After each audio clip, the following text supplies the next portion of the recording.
नमस्कार दोस्तों, स्वागत है आपका आज के लेक्चर में। आज हम पढ़ने वाले हैं इन्फ्लेशन। तो सबसे पहले हम बात करते हैं इंट्रोडक्शन की कि इन्फ्लेशन है क्या, जानते हैं।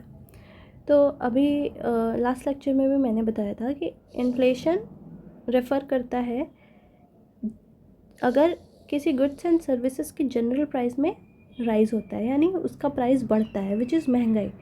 तो समय के साथ अगर प्राइस बढ़ने लगे गुड्स एंड सर्विसेज का और बढ़ता ही जाए तो इसको हम क्या कहते हैं, इन्फ्लेशन कहते हैं। अब इन्फ्लेशन क्या करता है, मनी की परचेजिंग पावर को कम कर देता है। मतलब अगर कोई सामान पहले आपको 10 रुपये में मिल रहा था, आप उसी सामान को लेने के लिए, पर्टिकुलर कोई गुड आपको 10 रुपये में मिल रहा था, अब इसी को लेने के लिए आपको 15 रुपये देने पड़ रहे हैं, तो आपकी मनी की परचेजिंग पावर क्या हो गई, कम हो गई। तो इन्फ्लेशन मनी की परचेजिंग पावर को कम करता है।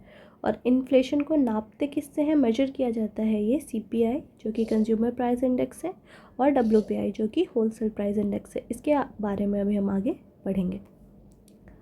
अब हम बात करते हैं डेफिनेशन की कि इन्फ्लेशन का डेफिनेशन क्या है।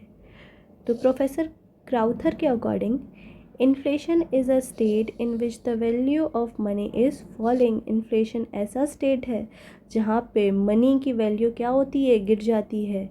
That is prices are rising. It represents the overall increase in price level rather than specific good. ये किसी एक स्पेसिफिक गुड के प्राइस इंक्रीज़ की बात नहीं करता है, ये ओवरऑल इंक्रीज़ इन प्राइस की बात करता है। इन्फ्लेशन के क्या क्या कॉजेज़ हैं, तो पहला तो है डिमांड पुल इन्फ्लेशन। ऐसा इन्फ्लेशन जो कि ज़्यादा डिमांड की वजह से आए। तो आप लोगों की नीड्स ज़्यादा है, वो डिमांड ज़्यादा कर रहे हैं, लेकिन सप्लाई उतनी नहीं हो पा रही है, तो लोग क्या करेंगे, किसी पर्टिकुलर चीज़ को ख़रीदने के लिए, क्योंकि सप्लाई कम है तो ज़्यादा पैसे देंगे, यानी प्राइस बढ़ जाएगी उस चीज़ की। इसकी वजह से इन्फ्लेशन आ जाएगा, तो इसको हम कहते हैं demand pull inflation. Second is cost push inflation. Cost push inflation क्या है कि आप कोई चीज़ बना रहे हैं, कोई गुड आप प्रोड्यूस कर रहे हैं, और इसका प्रोडक्शन कॉस्ट, मान लो मशीनरी महंगी हो गई या फिर रॉ मटेरियल्स बहुत महंगे हो गए, तो इसकी वजह से क्या होता है, इसकी प्राइस बढ़ जाती है। जो फाइनल प्रोडक्ट निकलेगा उसका प्राइस बढ़ जाएगा, क्योंकि प्रोडक्शन कॉस्ट बढ़ गया, मान लो लेबर ही बढ़ गया। तो जब ये सारी चीज़ें राइज़ होती हैं तो उसकी वजह से कॉस्ट पुश इन्फ्लेशन आता है।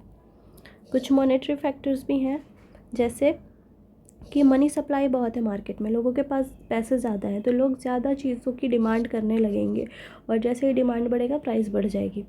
तो मॉनेटरी फैक्टर्स भी हैं। Imported inflation. इम्पोर्टेड इन्फ्लेशन तब होता है जब इम्पोर्टेड गुड्स के प्राइस बढ़ने लगते हैं। जो चीज़ आप बाहर से मंगा रहे हैं उसकी प्राइस जब बढ़ने लगे तो उसको हम कहते हैं इम्पोर्टेड इन्फ्लेशन।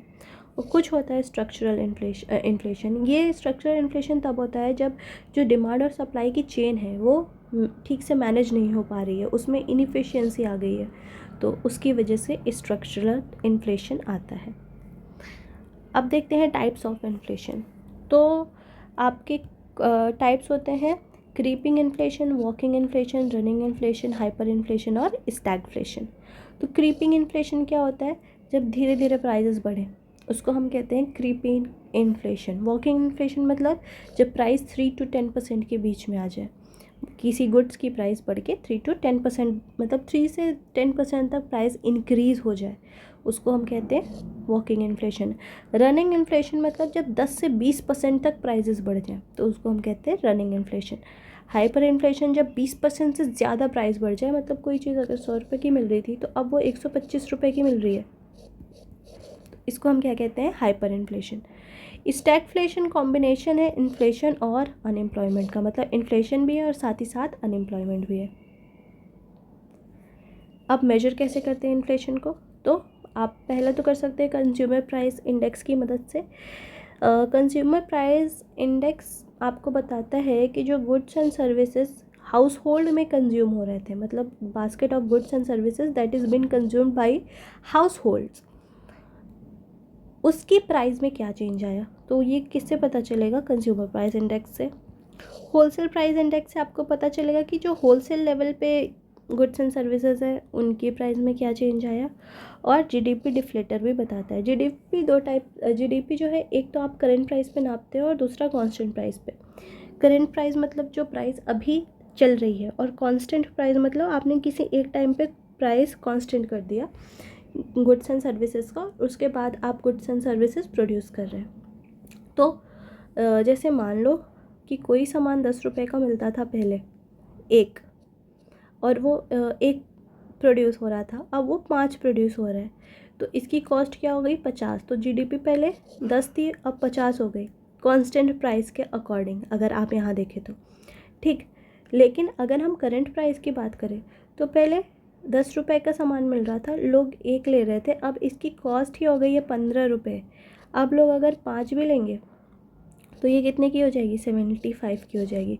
तो ये जीडीपी नहीं बढ़ी, जब जीडीपी में ऐसा मतलब ले तो लोग अभी भी 5 ही रहे हैं देखो, लेकिन प्राइस बढ़ गई। क्यों? क्योंकि यहाँ 75 यहाँ 50 आपको इसलिए दिख रहा है कि पहले जो सामान 10 का था अब वो सामान बढ़ के 15 का हो गया, यानी उस चीज़ की प्राइस बढ़ गई है। तो इसी को कहते हैं, ये है आपका जीडीपी एट कांस्टेंट प्राइस और ये है आपका जीडीपी एट करंट प्राइस। ठीक है, अगला देखिए इफ़ेक्ट्स ऑफ इन्फ्लेशन। क्या इफ़ेक्ट आता है इन्फ्लेशन का? तो कुछ पॉजिटिव इफ़ेक्ट भी होते हैं और कुछ नेगेटिव इफ़ेक्ट्स भी होते हैं। तो पॉजिटिव क्या होता है? प्रोडक्शन और इन्वेस्टमेंट को इनकरेजमेंट मिलती है, क्योंकि डिमांड बढ़ गई है तो प्रोडक्शन बढ़ेगा, इन्वेस्टमेंट बढ़ेगी, राइट। और डेट का बर्डन कम होता है, क्योंकि सप्लाई ऑफ मनी है तो डेट का बर्डन कम हो जाएगा। नेगेटिव इफ़ेक्ट क्या है कि मनी की परचेजिंग पावर कम हो जाती है, कॉस्ट ऑफ लिविंग बढ़ जाती है और इनकम इनइक्वालिटी भी बढ़ जाती है। अब इन्फ्लेशन को कंट्रोल कैसे कर सकते हैं? तो देखो, सबसे पहली चीज़ है मॉनेटरी पॉलिसी, जो कि आरबीआई बनाती है, और आरबीआई के कुछ टूल्स हैं जैसे repo rate, reverse repo rate, CRR और एसएलआर। तो इनका यूज़ करके जो आरबीआई है वो इन्फ्लेशन कंट्रोल करती है। गवर्नमेंट की फिस्कल पॉलिसी है, गवर्नमेंट इसमें taxation, public expenditure, public borrowing के बारे में बात करती है, उससे भी इन्फ्लेशन कंट्रोल हो सकता है, लेकिन सबसे मेन जो कंपोनेंट है वो मॉनेटरी पॉलिसी ही है। And then supply side measures भी हैं, जैसे अगर डिमांड बढ़ गई है और सप्लाई भी साथ में बढ़ जाए तो इन्फ्लेशन कंट्रोल हो जाएगा, क्योंकि डिमांड और सप्लाई वापस से एक जैसे हो जाएंगे। कंट्रोलिंग होर्डिंग, होर्डिंग का मतलब है कि कुछ लोग चीज़ों को होल्ड करके रखते हैं, छुपा के मतलब रखे रहते हैं, उसको सप्लाई ही नहीं करते, ताकि क्या हो, उसकी डिमांड बढ़े और प्राइजेस अचानक से बढ़ जाए, और जब से ही प्राइस बढ़ेगी ये रिलीज़ कर देंगे, ये सप्लाई करने लग जाएंगे, तो अब जो इनका गुड्स है वो बढ़े हुए प्राइस पे बिकेगा, इसको कहते हैं होर्डिंग। तो होर्डिंग कंट्रोल करके भी आप इन्फ्लेशन कंट्रोल कर सकते हैं।